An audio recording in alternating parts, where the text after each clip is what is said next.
Welcome to another session with me, Aziz Gul, your favorite strategy advisor when it comes to wealth and business.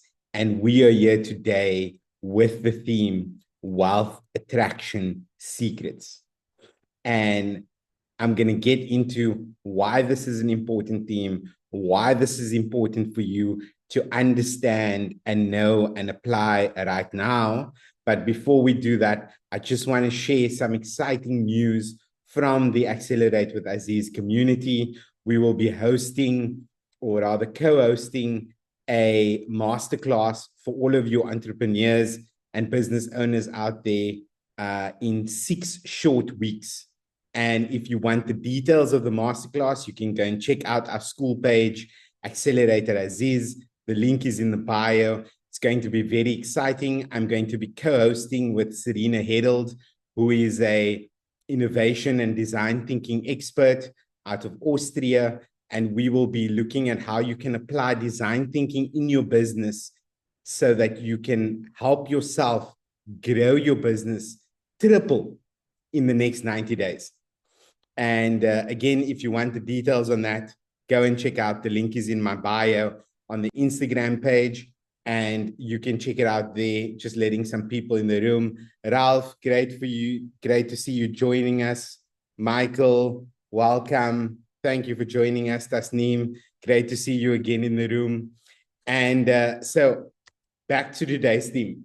So today's theme, as I mentioned, is wealth attraction secrets, and more specifically, the fact that money loves diligence. And I know that there are lots of gurus out there that are going to tell you it's all about the hustle, or it's all about working smart, or I don't care what the cost of bread or milk is. But the reality is that the people that know their numbers, the people that understand the math of their business, those are the ones that ultimately succeed. Those are the ones to whom wealth and abundance and equity are attracted to, that capital are attracted to. You know, I was listening to the story of Tesla's beginnings earlier today. And the story goes that Elon Musk, he invited one of the retired kind of early employees of Apple to join him for a conversation in California.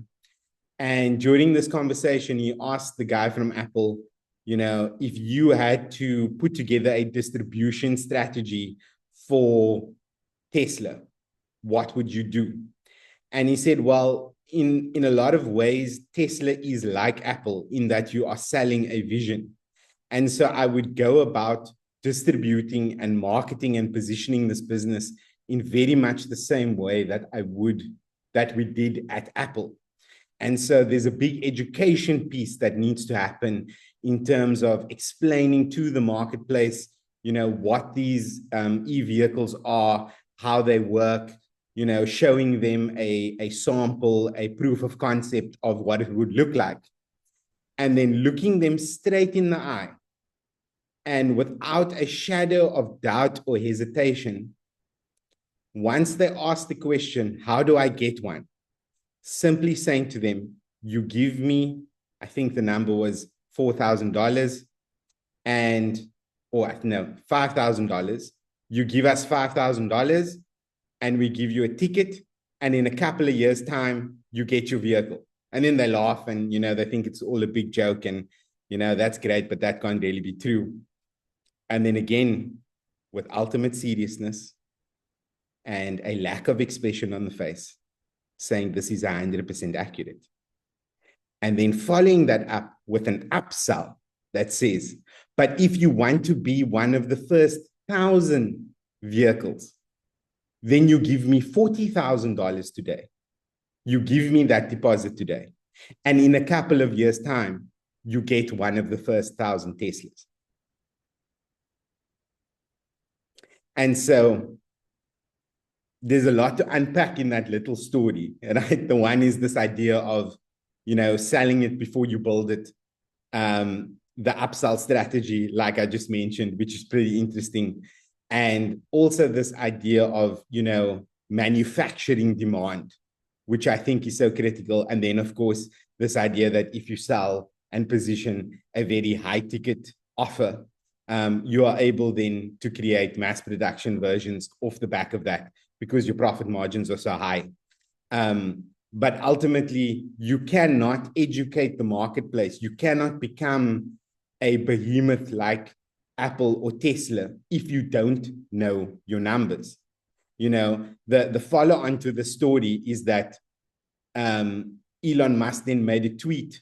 I think this was in late 2011, that in Q1 2013, Tesla would be profitable. Now, this was quite a stretch in that only a handful of cars were produced in Q1 2012. And to say that they were going to get the entire production finished for the entire waitlist by Q1 2013 seemed impossible. But this was a financial model. This was numbers that was built on the vision of Elon Musk. And so Elon Musk could not make such bold promises if he did not know his numbers. And so that is why knowing your numbers and executing and living the law of money loves diligence is so important. And I think why this is a great time to be talking about this topic is that we are on the cusp of the last quarter of 2024. And for those of you that are in the US, you're coming to financial year end. The rest of us, in some other parts of the world, that might have been just now in June or, maybe in March next year. But the reality is we are at a watershed moment in the financial journeys of our business as we change from one year to another. And so for those of you that are going into the end, you need to be making that last push to hit your growth and your projections for this year. And for those of you that are starting anew, you need to put the right strategy and planning in place to be able to do better next year and learn from the mistakes that you made this year. I shared a reel earlier today. For those of you that follow me on Instagram, go and check it out. It's about billionaire thinking.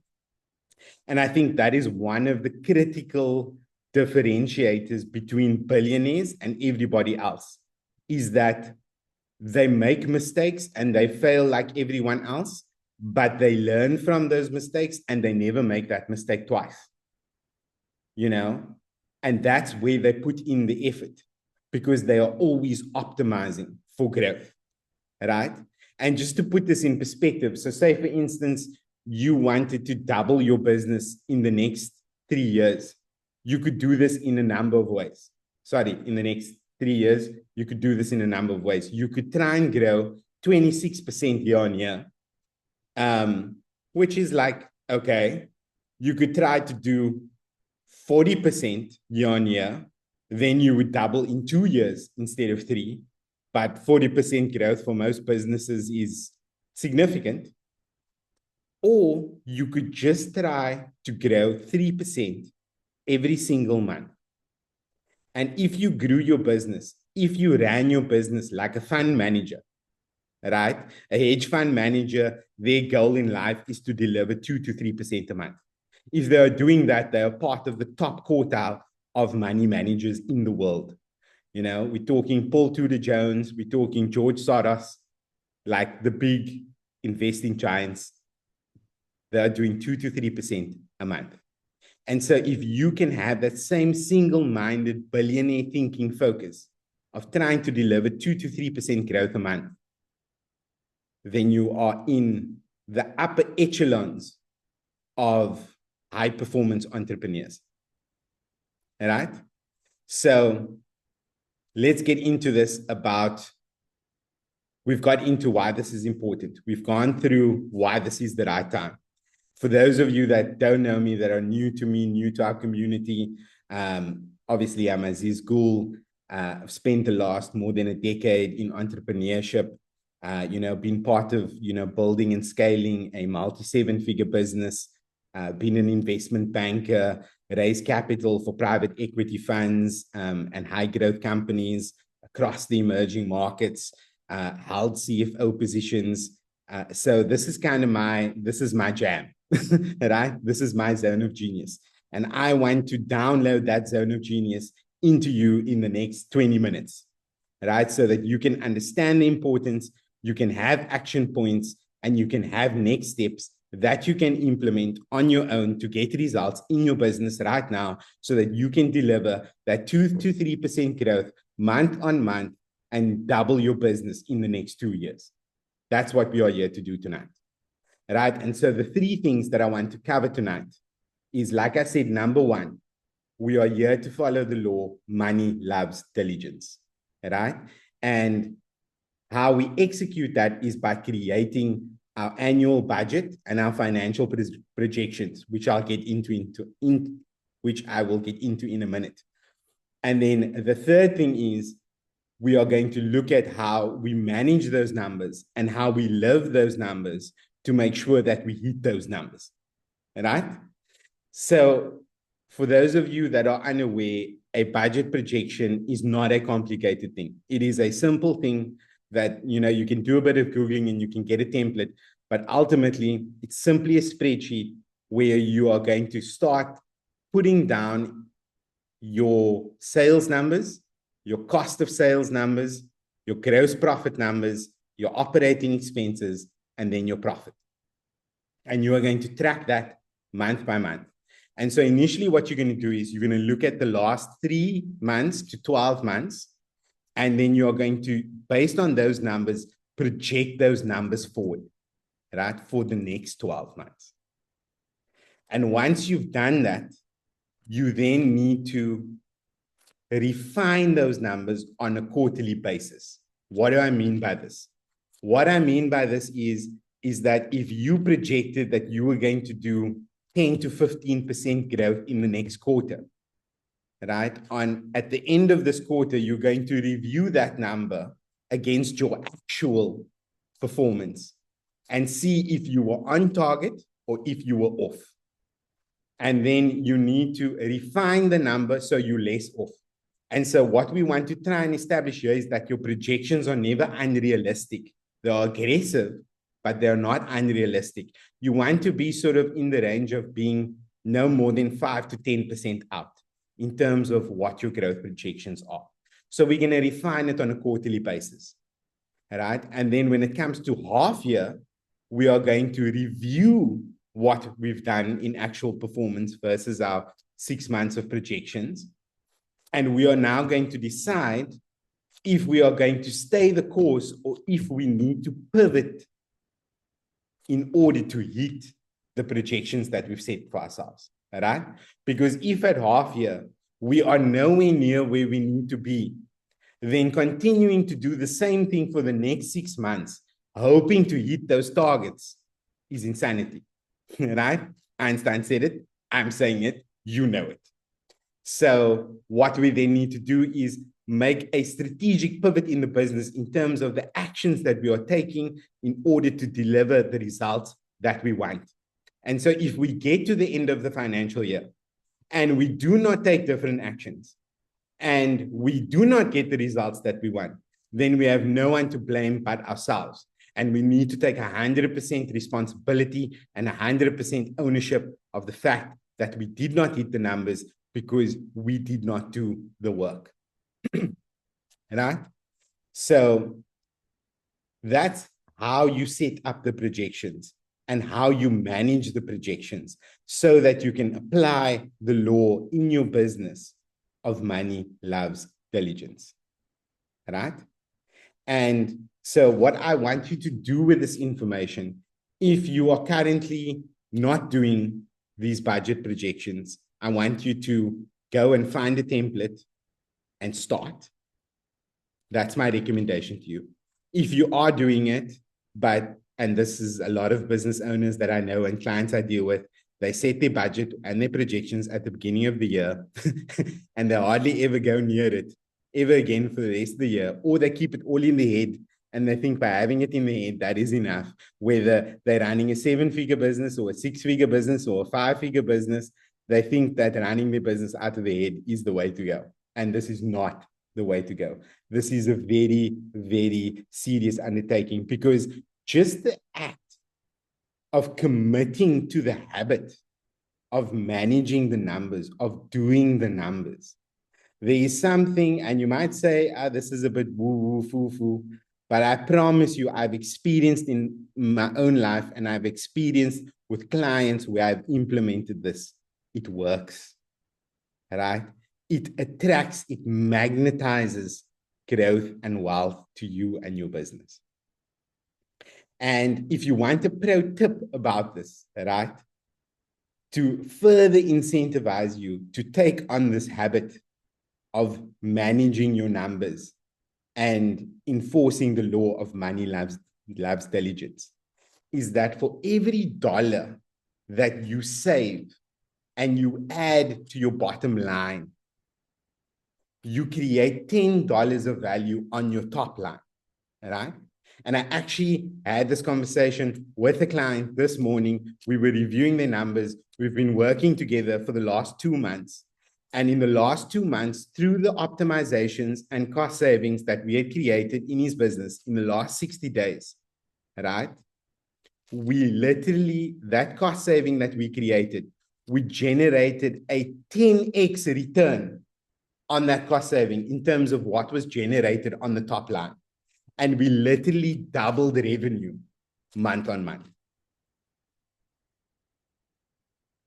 So if you are not doing this, my recommendation, your next step is go find a template, go and do it, start tracking it.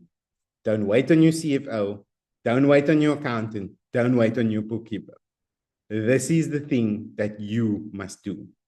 Why must you do it?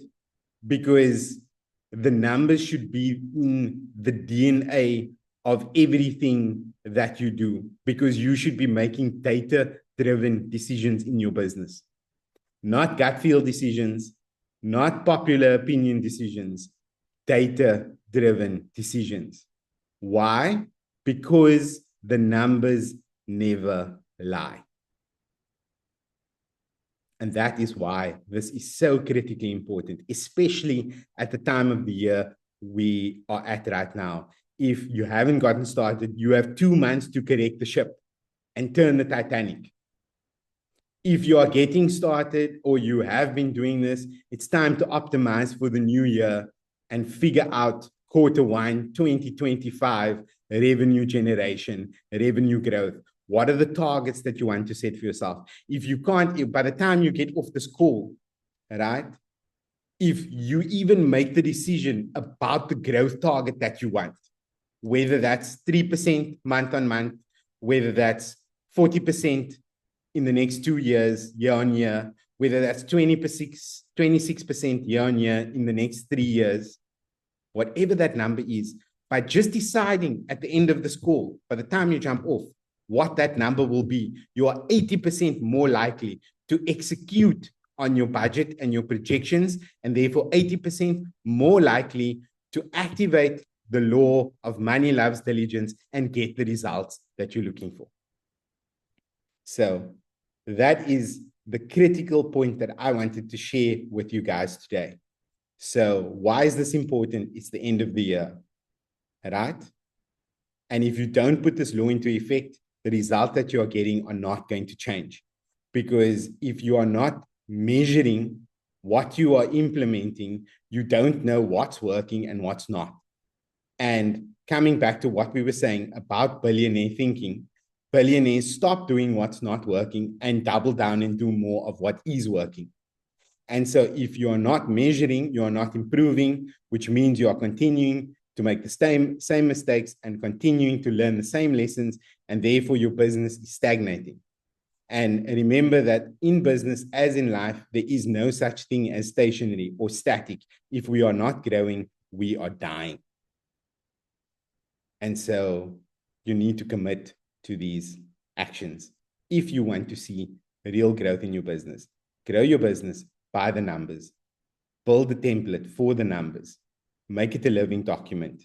Review it, refine it, pivot if you need to. But for God's sakes, don't keep doing the same thing over and over and over again. expecting different results. Oh, that was a lot of talking. But I hope that you guys enjoyed it. I hope that you guys got value out of it. I hope that at this point in the conversation, 10 minutes left, you have decided what your growth target will be for the next 12 months. And you are already, hopefully by now, going to Google and typing a template, if you don't have one, for your spreadsheet so that you can create your budget and projections. And you are phoning your bookkeeper, your accountant, your whoever you need to call to be able to get hold of your historical numbers, your ERP system, whatever it may be, so that you can compare and project accurately. Because projections that are a stretch are of no use to us, right? Because you'll just end up refining them down anyway. And projections that are not aggressive enough will only lead to further stagnation. And there is no hope in prayer. These things will not come right on their own. If you haven't seen the growth in this year, then you're not going to see it in the next year, right? This is not the economy's problem.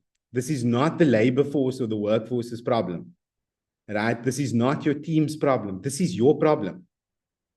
And if you don't take the actions that you need to take in order to fix it, by being able to track the data, measure the data, and make data-driven decisions, then you have no one to blame but yourself.